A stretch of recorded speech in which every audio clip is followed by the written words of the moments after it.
Pada ayat pertama sampai ayat yang keempat sudah. Ayat 1 sampai ayat yang keempat sama-sama kita baca ayat 1, 2, 3. Tuhan berfirman kepada Musa, berbicara kepada Harun, katakanlah kepadanya, apabila engkau memasang lampu itu, haruslah tujuh lampu itu menerangi yang di sebelah depan kandil. Demikianlah diperbuat Harun, di sebelah depan kandil dipasangnya lampu-lampunya seperti yang diperintahkan Tuhan kepada Musa. Dan beginilah kandil itu dibuat dari emas tepat, kandil itu tepat, baik kakinya maupun kembangnya, sesuai dengan apa yang telah diperlihatkan Tuhan kepada Musa. Demikianlah kandil itu. Saudara, pagi ini kita melihat dalam pasal yang ke-8 berbicara tentang kandil. Kandil itu dalam bahasa yang lain menorah, dalam bahasa yang lain kaki dia, saudara, ya sama, ya. Ada 7 pelita di atasnya, itulah kandil, ya saudara, menorah atau kaki dia. Dan bagaimana Tuhan berbicara kepada Musa, ya saudara, bahwa memasang lampu di dalam kandil itu diarahkannya ke depan, saudara. Diarahkannya itu bukan ke belakang, cahayanya saya nggak ngerti bagaimana, ya saudara, tetapi diarahkannya itu ke depan, ya, supaya menerangi bagian depan kandil. Itu maksudnya, saudara. Ya, kalau kita bicara kandil, nanti kita bicara tentang Wahyu pasal yang ke-7, ada 7 jemaat, ya, gereja Tuhan, ya saudara, seperti Matius pasal 5 mengatakan, kamu adalah terang dunia. Ada amin, saudara, yang saya dan saudara, ya saudara, yang sedang dimaksud kalau kita bicara tentang pelita, kalau kita bicara tentang kandil, ya sudah bicara tentang kaki dia, maka itu bicara tentang gereja Tuhan. Itu bicara tentang kehidupan saya dan saudara sebagai orang-orang percaya.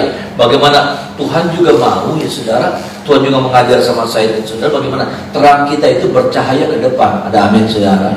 Terang kita itu bercahaya menerangi orang-orang yang ada di depan kita. Maksud saya, ya, terang itu bukan hanya disimpan di dalam, ya, seperti yang dimaksud sama firman Tuhan.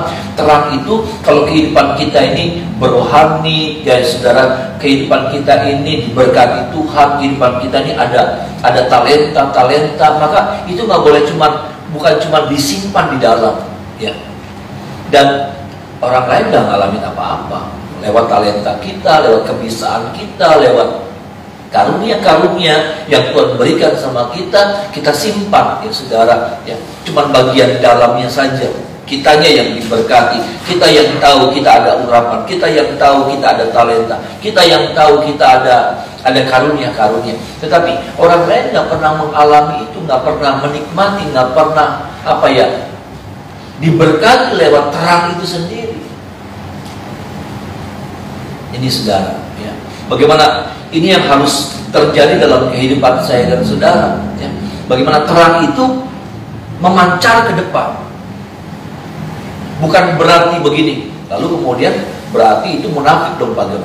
Bukan, saudara, bukan berarti seperti itu, ya. Terang di bagian depan, gelap di bagian dalam, nggak bisa, ya. Karena kita menorah itu ada dalam bait Allah, menorah itu ada dalam hadirat Tuhan, ya. Menorah itu dekat dengan hadirat Tuhan, dengan kemah maha suci, saudaraku, ya. Itu tidak ada kaitan dengan kemunafikan, saudara. Tetapi bagaimana firman Tuhan ini sedang berbicara kepada saya dan saudara, bagaimana hidup kita bisa jadi berkah. Karena begini, saudara, orang pura-pura itu bisa, tetapi orang berpura-pura itu nggak bisa lama. Ada amin, saudara? Iya, orang pura-pura bisa, tapi orang berpura-pura, ya, orang hidup dalam kepura-puraan itu nggak bisa lama, nggak bisa lama.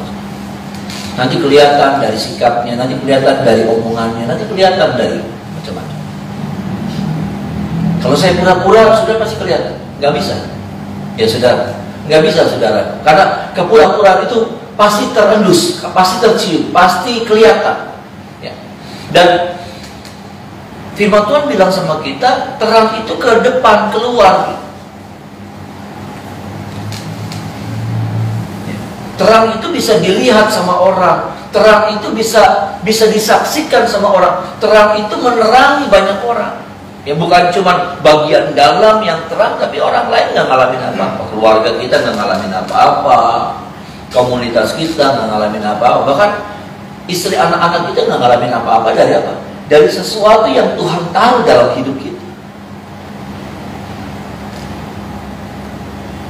Ini Bapak Ibu Saudara, ini yang harus menjadi perenungan kita sebelum kita meninggalkan tahun 2020 ini. Adakah hidup kita ini sudah berdampak gitu? Saya tidak bicara tentang uang, Saudara, tetapi kehidupan kita banyak hal, ya karunia-karunia, talenta. Ada terlalu banyak harta-harta itu terpendam dalam diri kita sendiri.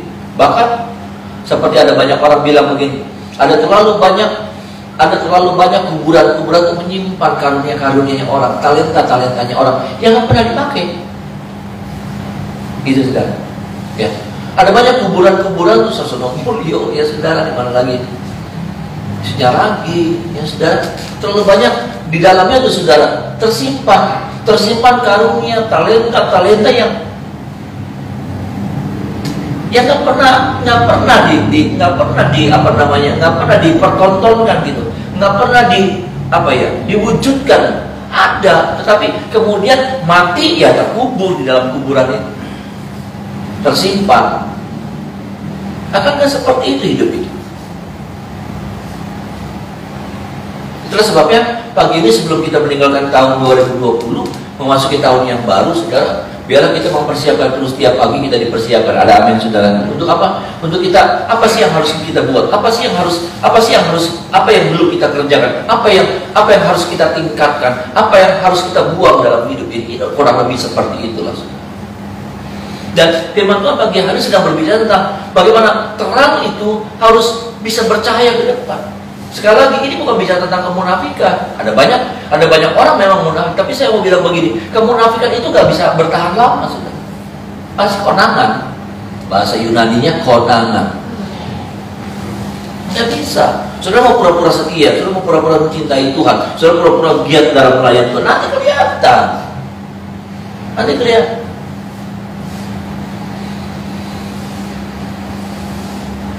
Ini Saudara. Ya. Jadi ini yang Tuhan mau, Saudara. Bagaimana apa yang Tuhan taruh, apa yang Tuhan berikan, bahwa setiap kita punya talenta. Ada amin? Amin, Saudara. Ya. Ada talenta, ada karunia. Mungkin Saudara nggak bisa di mimbar, tapi kan bagian-bagian di mana Saudara ada di bagian belakang. Tapi Saudara kerjakan. Saya berpikir ya Saudara, saya itu bukan orang yang bisa mimpin, Saudara. Benar? Saya ini bukan orang yang bisa mimpin. Saya jujur ya Saudara, saya selalu merasa bahwa diri saya bagusnya tuh buat ngedorong orang. Saya tuh Saudara, ya, talenta saya ngedorong orang, ngebantu orang, ya Saudara, ngedampingin orang. Itu saya berpikirnya kayak gitu. Tapi saya nggak ngerti kenapa Tuhan selalu taruh saya di depan. Itu Saudara. Saya jujur, saya bukan ngomong bohong-bohongan, ya. Tapi selalu saya suka gitu. Saya nggak ngerasa karena buat saya nggak terlalu butuh tujuan sudah tampil. Gitu. Saya suka ngedorong orang, saya suka ngebantu orang. Gitu. Dalam periode-periode majelis pusat, majelis daerah yang lalu seperti itu, Saudara. Saya suka begitu. Tapi nggak tahu kemudian Tuhan taruh saya seperti ini. Saya juga nggak terlalu suka sebetulnya, tapi ya Tuhan taruh. Masalahnya di sini adalah masalah di mana bukan like dislike, tapi masalahnya adalah masalah ketaatan kita. Amin, Saudara. Amin. Saya ingat saya ngobrol sama Ariel ya Saudara. Saya ingat tahun 2005 waktu itu yang saya udah berkali-kali cerita, nggak apa-apa Saudara ya. Saya digerakkan sama Tuhan marahin saya waktu doa berantai. Tuhan kayak marah mau biarin saya, ya Saudara. Kamu banyak ngomong, kamu di sini ngomong, ngoceh gitu. Ya, saya betul-betul 1 jam lebih itu Saudara. Saya nangis minta ampun sama Tuhan. Lalu saya tanya sama Tuhan, Tuhan jadi apa yang saya harus buat? Ya. Apa yang saya harus buat Tuhan? Ya, kalau Tuhan mau saya melakukan sesuatu, saya nggak ngerti. Saya ini bukan seorang konseptor, saudara. Ya, saya ini bukan seorang konseptor yang tek gitu, ya perancang gitu, penemu ide gitu, bukan. Saya bukan orang yang seperti itu. Lalu saya tanya, Tuhan apa? Ya doa, kata Tuhan. Kayak gitulah saudara ya, doa. Doanya kayak apa ya Tuhan? Ya doa. Saya cuma dikasih hati, kayaknya pagi nih, doa pagi ya saudara. Beston kan kurang jalan ya saudara. Jadi saya pikir, tapi apa ya? Saya tanya kayak apa ya? Apa konsepnya tuh saudara? Kan doa pagi, doa, tapi ada konsepnya, baca firman kah? Apakah ya saudara? Kalau saya tanya sama orang yang suka doa pagi ya saudara, PW gituan ya saudara, saya tanya, kayak apa sih kalau PW? Oh PW ini kayak gini. Saya kurang cocok gitu saudara. Saya kurang, maksudnya bentuknya saya kurang, kayaknya enggak gitu ya. Jadi saya tanya sama Tuhan, jadi bagaimana ya Tuhan, doanya tuh modelnya kayak apa gitu? Modelnya kayak apa? Ya, kayak gitu saudara. Ya baca firman, baca firman. Ya habis baca firman, kamu terangin. Astagfirullahaladzim, itu sudah kata yang paling menakutkan itu. Ya kamu jelasin. Oh ya khotbah Tuhan. Tuhan nggak usah pakai kata-kata yang ditutup-tutupin kan, itu kan kata-kata yang istilah yang ditutup-tutupin sudah. Ya khotbah, ngomong khotbah kono. Jelasin ya khotbah dulu sudah. Khotbah kan menjelaskan ayat. Ya kamu jelasin, astaga, yang greget ya saudara.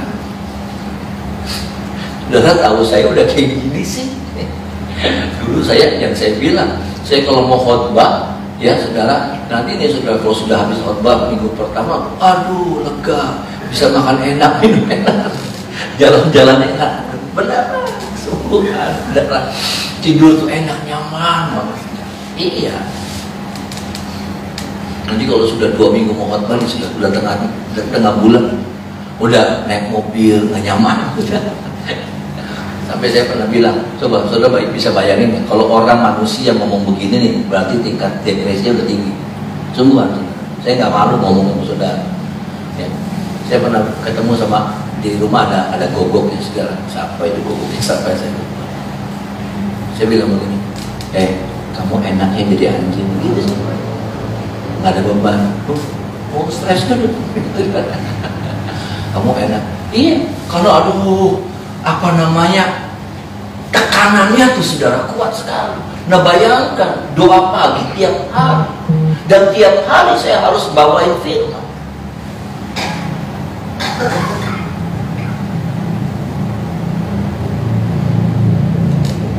Dari yang seperti itu dibuat jadi seperti ini gitu. Apakah itu bukan sesuatu yang mengerikan? Buat saudara sih, yo bisa, enak, bisa. Beneran. Tapi itu saudara, dalam setiap apa yang kita buat, Tuhan cuma mau lihat apa? Satu, ya. Nanti bagian yang lain itu dari Tuhan. Tapi bagian yang satu itu bukan dari Tuhan. Apa itu? Ketaatan. Sama-sama bilang sama saya, ketaatan. Yang itu nih saudara bukan dari Tuhan. Nanti yang dari Tuhan itu pengurapan, kemampuan, kebisaan. Ada amin saudara. Tapi ketaatan bukan dari Tuhan. Ketaatan dari kita. Bagian ketaatan dari kita. Nanti kemampuannya, nanti apa? Waktu saya baca, bayangin saudara, saya bilang sama Al-Dasar bodoh ya. Masa mulai baca firmannya dari kitab Kejadian? Oh ya dari Matius lah ya saudara. Iya kan, Matius kan lebih gampang ngebahasnya dong saudara tentang Tuhan ini. Kalau itu dari Kejadian, nanti kita akan ketemu sama yang namanya silsilah loh saudara. Ini anak ini anak ini, bin ini, aduh astaga. Tapi nggak ngerti saya. Sungguh, saya nggak ngerti, saya terbelalak sendiri. Kok saya bisa ya? Dari kitab Kejadian, kayak saya bilang sama Ali dia saudara. Itu kayak bukan ngetes, itu kayak tercurah tuh firman tuh. gemuk gitu. Dari pasal 1 sudah brang. Saya sendiri, kok bisa ya?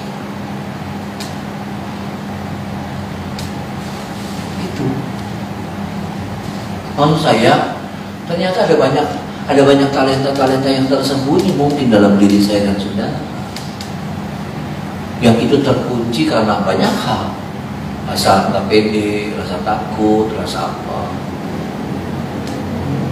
Padahal Tuhan mau supaya terang itu bercahaya ke depan. Ada amin di dalamnya. Tuhan mau supaya cahaya itu bercahaya ke depan. Orang bisa melihat. Gitu. Sampai itu nggak dibawa sampai di alam kubur, kuburan itu alam kubur sih agama sebenarnya nggak ada alam kubur. Ya saudara, kubur ya saudara. Sampai itu nggak pernah dirasa sama orang, nggak pernah dicicip sama orang. Kalau waktu tahun berapa tuh? Ya. Tahun berapa? Tahun 98. Kalau tahun 98 waktu kecelakaan saya sama Yopi, saudara. Saya mati di situ. Maka talenta yang seperti ini nggak pernah keluar. Ngerti ya, saudara? Talenta yang kayak ini ya. Dan saya percaya 2 pagi sudah banyak memberkati banyak orang ya, saudara. Saya percaya ya sudah banyak menguatkan, menghiburkan, membangun, memulihkan banyak hal, saudara, banyak hal. Ya. Kalau saya waktu itu tahun 98 saya kecelakaan sama Yopi, saya mati, nggak ada tuh, nggak pernah kelihatan.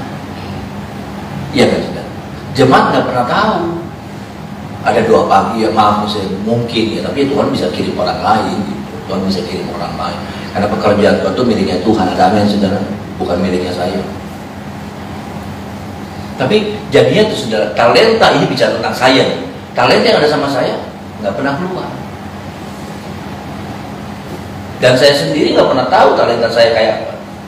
Jangankan orang lain, saya sendiri jadi nggak tahu. Saya baru tahunya tahun 2005. Ketika Tuhan gerakin saya, ketika Tuhan paksa saya, ketika Tuhan dorong saya untuk bisa melakukan hal yang seperti ini, baru saya ngerti, oh saya ada talenta. Karena bayangkan ya saudara, saya ini kelemahan ya saudara. Gembala saudara itu banyak kelemahannya. Yang saya bilang, saya kalau baca firman, saya kalau nyiapin firman itu nggak bisa lama-lama. Kalau orang lain sih saudara ya, kalau orang lain nyiapin firman itu berjam-jam, saya nggak bisa lama-lama. Setengah jam, 45 menit, udah ngeheng, otaknya sudah ngeheng, udah nggak bisa mikir, masih mandek, makan dulu, nonton TV. Nanti kalau belum selesai baru lanjutin lagi. Nah, bayangkan saudara, untuk doa pagi seperti ini. Jadi gini, saya mau bilang, kekurangannya saya diakal-akalin sama Tuhan gitu. Ngerti ya saudara? Kekurangan saya ini diakal-akalin sama Tuhan sampai yang nggak ngerti saya bagaimana. Tapi kekurangan saya tidak jadi penghambat, karena Tuhan yang kemudian bekerja, saudaraku, mengatasi kekurangan saya. Sampai saya kalau nyiapin ya sengaja mau paling lama tuh, kalau saya sudah gelisah, kalau sudah duduk kemudian saya gelisah, itu namanya nggak ketemu sudah. Saya nggak mau begini, nggak ngerti saya. Tuhan juga harusnya kemarin saya bisa, tapi nggak tahu, saya maunya gitu supaya fresh gitu.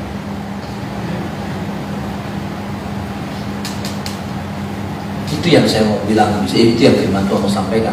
Ada banyak hal, tak percaya tiap-tiap kita punya potensi, punya talenta. Ya. Jangan sampai kemudian itu nggak pernah keluar. Itu kita sendiri nggak pernah tahu, kita sendiri nggak pernah menyadari. Nanti dia juga nggak pernah ada yang tahu. Nanti dia telah simpan dalam sebuah kotak peti mati.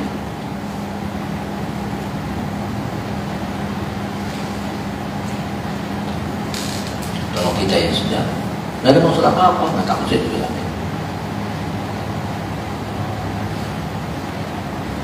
Percaya loh saudara, nggak ada maksud apa.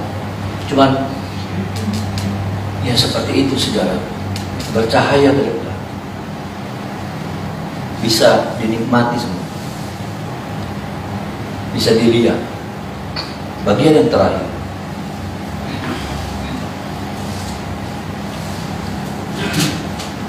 ayat 24, ayat 23 saudara sampai 26.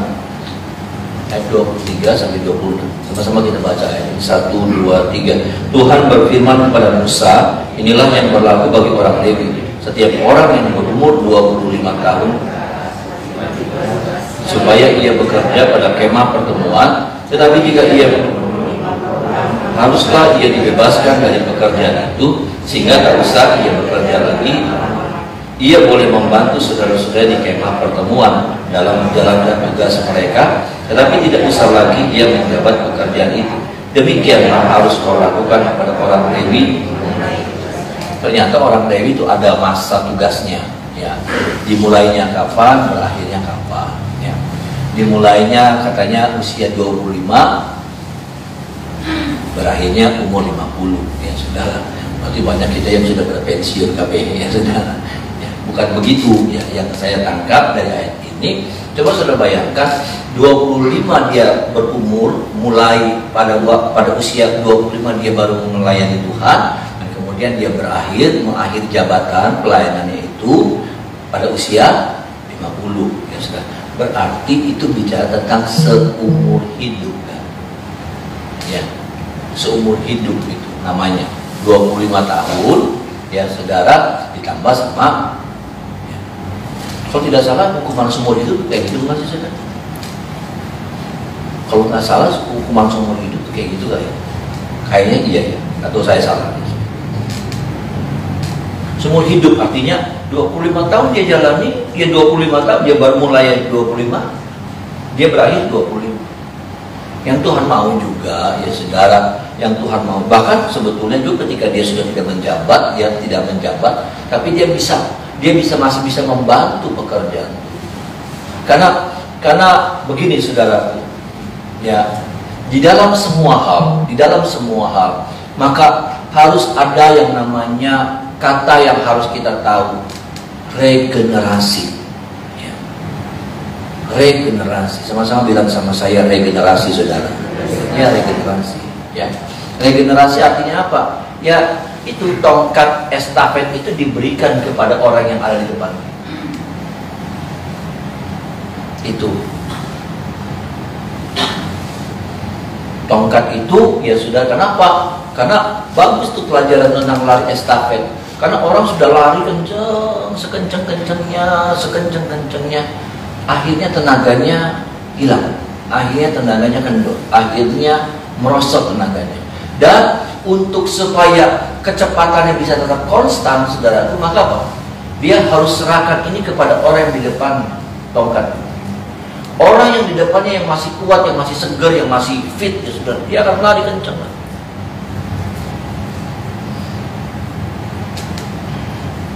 Itu. Mau tidak mau, suka atau tidak, tetapi kita harus belajar mendengar dan kita harus belajar mengerti bahwa hidup ini ada regenerasinya, hidup ini ada tongkat estafetnya. Beda saudara, ya beda. Cara berpikir saya yang kelahiran 70-an, ya, saudara, itu beda sama orang yang kelahiran 90-an, sama orang apalagi yang kelahiran 2000-an, beda. Mau tidak mau saudara, ya, ditambah dengan usia yang semakin bertambah, ya, usia yang semakin membuat, ya, ada banyak keterbatasan.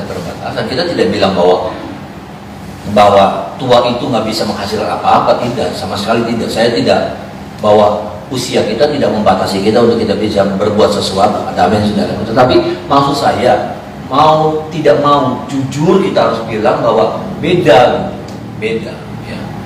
Beda orang yang memiliki kriteria sama gitu ya, sama, kemampuannya sama, tapi usia beda, hasilnya masih beda. Makanya apa? Tuhan juga berpikir seperti itu. Tuhan juga memikirkan hal yang seperti itu. Makanya apa saudaraku? Makanya apa? Harus ada yang namanya regenerasi. 50 diganti sama yang di bawahnya, terus mengalir, terus berputar seperti itu.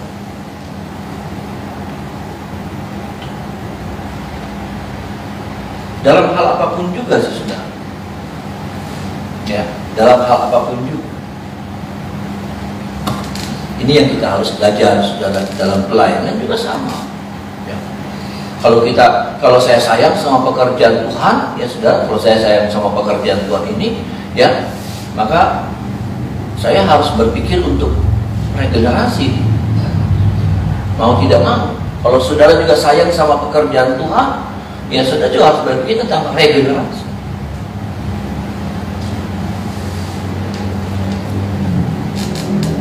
Karena ada orang-orang yang saudara, yang saya lihat ini khusus dalam buat pekerjaan Tuhan, ada orang-orang yang nggak mau gitu, nggak mau berhenti.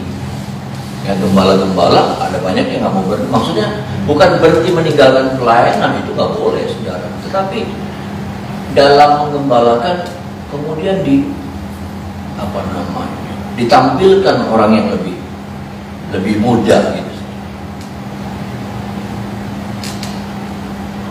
Ini penting saudara.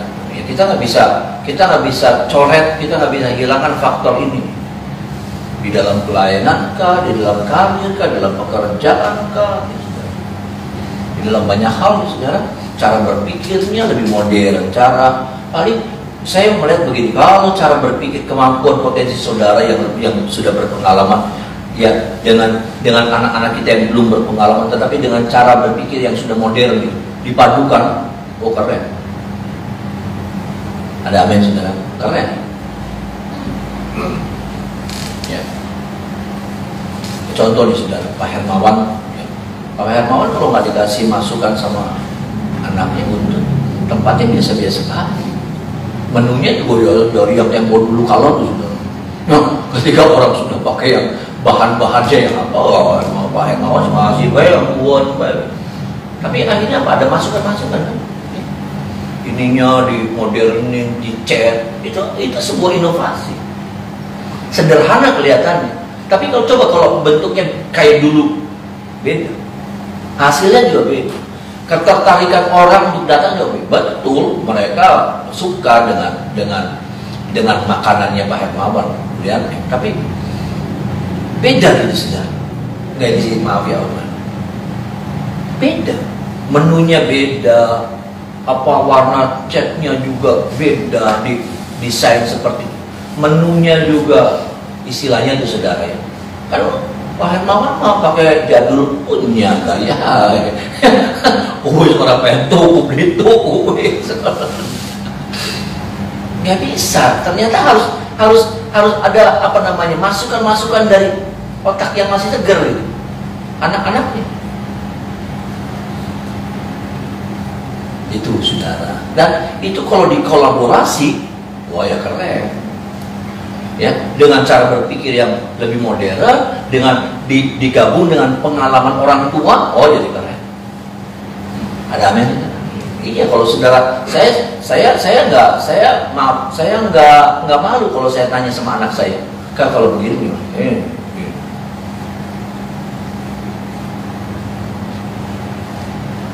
Natal, saya udah minta izin sama ketua panitia, ya, yang bagian 3 aja, ya, bagi anak muda. Nanti Mika yang khotbah di Natal, salah satunya. Ya, saya tanya sama Mika ayat Tuhan kok digawe apa? Ya, mari kita kasih ayatnya yang bisa. Pak, itu ayatnya di bawahnya kayak apa ya? Oh dia lalu jelasin. Saya sama Ariel. Oh,